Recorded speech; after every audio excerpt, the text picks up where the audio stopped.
We also have manuscripts, texts from the Ahlul Bayt, the family of the Prophet Muhammad ﷺ, that have been rejected by the majority of so-called Muslims, that state very clearly and reinterpret verses in the Quran in ways by which they explain that an individual is born into this world and lives a certain number of incarnations on the earth, and then in the very end, the sum of how he does or how she performs in all of those incarnations will determine whether this individual will go into hellfire or into heaven. And the sum of the totality of all of the incarnations of one individual is equal to the rest of the people, meaning that everybody has a fair chance to come on earth and has as many shots as everybody else does at getting it right and finding the truth, and eventually leading them into eternal bliss or eternal damnation. We believe that with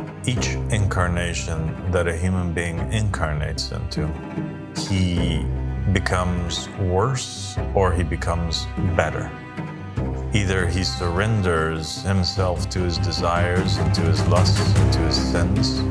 or with each incarnation he learns and becomes a more advanced spirit. And therefore he will either, or she will either, degenerate into the levels of sin until he or she becomes a door of disbelief, somebody who misleads other people astray, or they continue to elevate from incarnation to incarnation,